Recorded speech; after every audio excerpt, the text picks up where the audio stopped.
warahmatullahi wabarakatuh.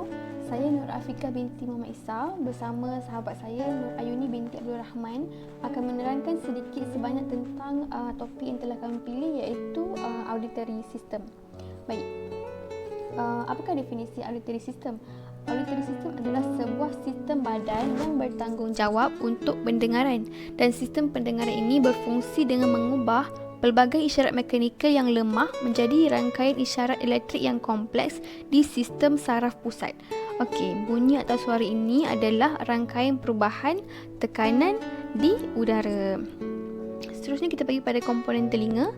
Komponen telinga terdiri daripada 3, iaitu bahagian luar telinga, bahagian tengah telinga dan bahagian dalam telinga. Bahagian luar telinga terdiri daripada cuping telinga dan salo auditory.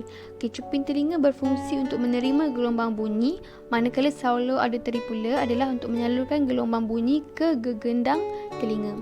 Bahagian tengah telinga pula terdiri daripada gegendang telinga, tulang oksikal dan juga eustachian tube. Gegendang telinga ini bergetar apabila gelombang bunyi mengenainya.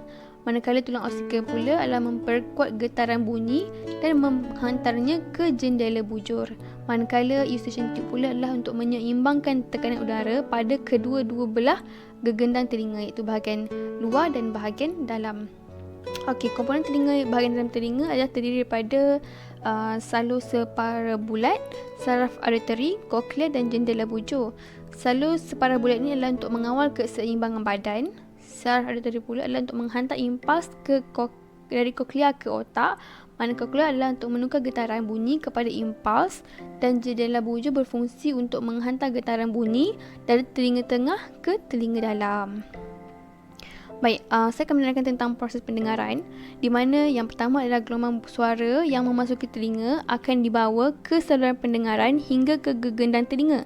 Hal ini menyebabkan gegendang telinga untuk bergetar. Seterusnya, getaran dari gegendang telinga ditransmisikan ke tulang kecil di telinga tengah yang disebut sebagai tulang malleolus.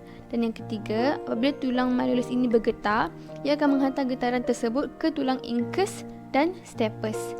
Dan yang keempat, kemudian getaran itu dihantar sampai ke koklia yang merupakan struktur seperti siput berisi cairan yang mengandungi bahagian reseptor untuk pendengaran. Dan yang kelima, koklia tadi yang mengandungi organ lingkaran korti yang merupakan organ reseptor untuk pendengaran.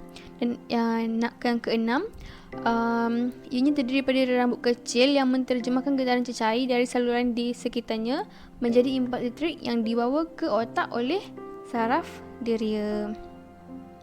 Okey, dimensi pendengaran pula terdiri daripada 3, iaitu intensity, frekuensi dan persepsi. Intensiti dan frekuensi. Intensiti didefinisikan sebagai kekuatan suara per unit kawasan dan intensiti diukur menggunakan desibel. Frekuensi adalah getaran suara dan ini menunjukkan nada suara. Gelombang bunyi frekuensi ditentukan menggunakan hertz. Tahap pendengaran terdapat 5, iaitu pada tahap pendengaran normal adalah di antara 15 desibel hingga 20 desibel. Tahap ringan adalah 21 desibel hingga 40 desibel. Tahap sederhana 41 desibel hingga 70 desibel. Tahap teruk 71 desibel hingga 90 desibel.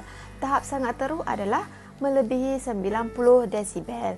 Okey, setelah itu marilah kita melihat contoh-contoh tahap pendengaran yang boleh mengganggu fokus dan perhatian seseorang di dalam kehidupan seharian. Okey, bagi tahap pendengaran tahap ringan, iaitu 20 desibel hingga 40 desibel adalah contoh seperti bunyi berbisik dan juga bunyi jam berdetik. Tik tik tik. Okey, seterusnya adalah tahap pendengaran sederhana, iaitu pada tahap 41 desibel hingga 70 desibel, di mana contohnya adalah seperti percakapan yang kuat seperti di pasar basah yang menjual ikan menggunakan pembesar suara. Sekilo RM5, sekilo RM5. Pada tahap yang teruk adalah 71 desibel hingga 90 desibel seperti bunyi hammer drill di renovation site ataupun construction site macam tu. Dan seterusnya adalah pendengaran tahap sangat teruk yang melebihi 90 desibel, iaitu bunyi siren. Seperti bunyi siren ambulans, siren polis, siren bomba di jalan raya. Okey. Kesimpulannya adalah setiap tahap pendengaran akan menunjukkan tahap keupayaan pendengaran yang berbeza-beza. Tahap bunyi yang melebihi 70 desibel akan mengganggu fokus pekerjaan dan aktiviti yang dilakukan oleh individu. Sekian, terima kasih.